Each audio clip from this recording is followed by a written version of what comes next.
Good morning, everybody. I thought it would be easier today after your quiz to just have the lesson online so you can watch it. Today's concept is not difficult, but I wanted to at least explain it so that you do have the notes when you can use it on quiz number 2. So as you can see at the top of my page of notes, I put 2.5 bar graphs. Most of you already know how to analyze and interpret data, but I just wanted to go through a few things in case you haven't ever thought of something before. First of all, we always start out with the key vocabulary of the day.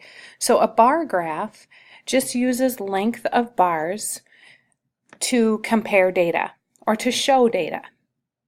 It's great for our minds to be able to see data in a picture form, and you'll see that throughout math, science, and business beyond this classroom. So bar graphs are a big thing in our real world today.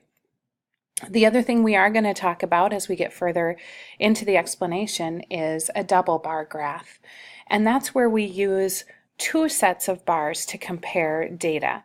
Usually they're different colors, so you'll compare like 2017 to 2018. You could do rainfall, you could do test scores, you could do how many people like trolley sour gummy worms and how many people like generic from year to year.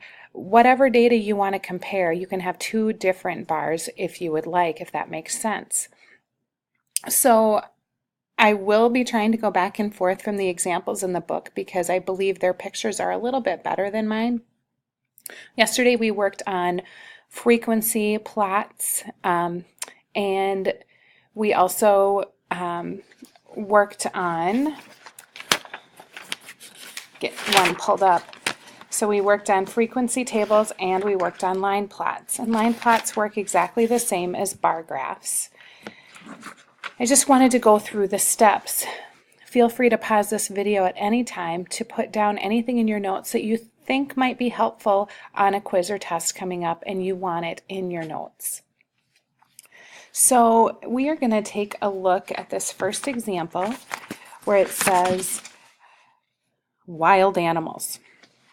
It says 200 6th and 7th grade students were asked to name their favorite wild animal. The results are shown on the table.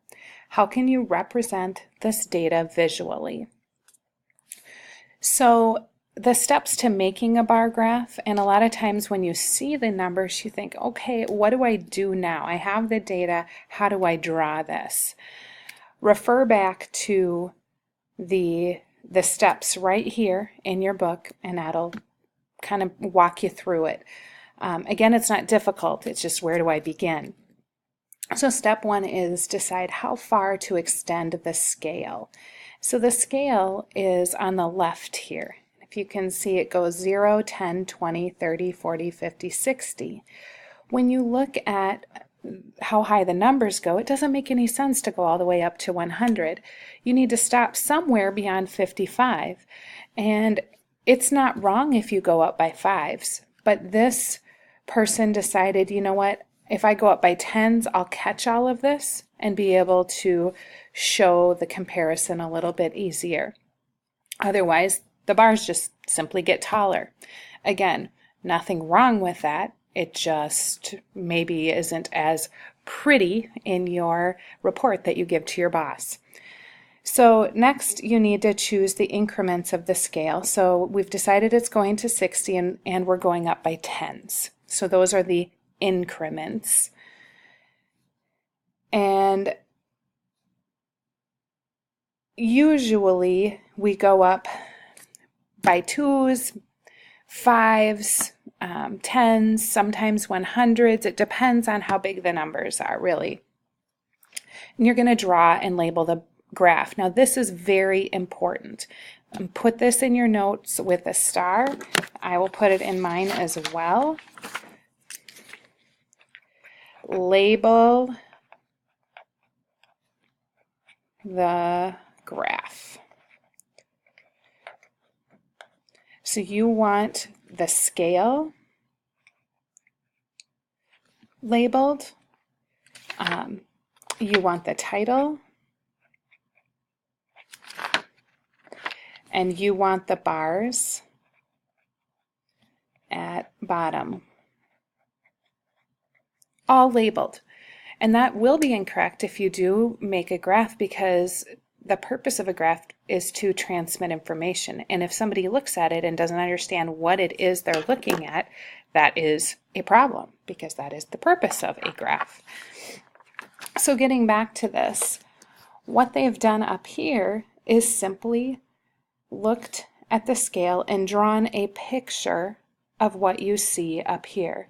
So if you see the lion right down here, that's 43. Notice that they kind of had to eyeball it. They don't have little hash marks. You can see that it's 43. The purpose of the graph is not to show the 33, it's to show the difference. So you can visually see, without even looking at the numbers up here, the favorite is the monkey. The least favorite is the giraffe. That wouldn't be my case. I really think giraffes are cute. In fact, here's one right now. I think we should think of a name for it. We're just going to move quickly on to a double bar graph. Now, a double bar graph just compares two sets of data.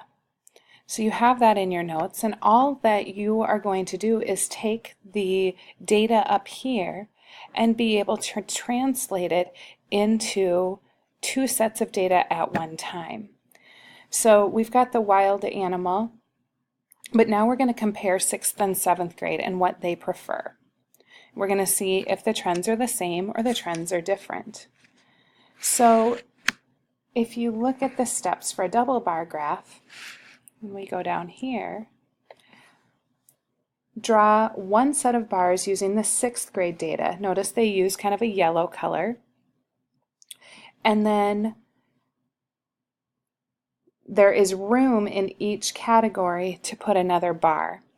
And if I move this over here, you can see when they added the 7th grade data, they use kind of this red or bright orange color, and they put a key at the bottom.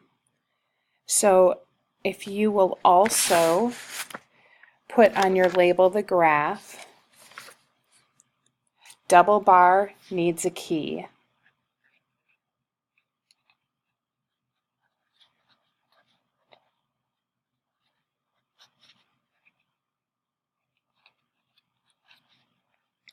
I'm going to draw a little key because I can. That's a picture I can handle. So the most difficult part of doing bar graphs and representing sets of data is seeing it in your mind's eye first, making that plan. This assignment does have a lot of drawing and pictures involved, so you will have to use a lot of paper. I do expect you to draw each and every graph, and you will find your assignment up above on Schoology.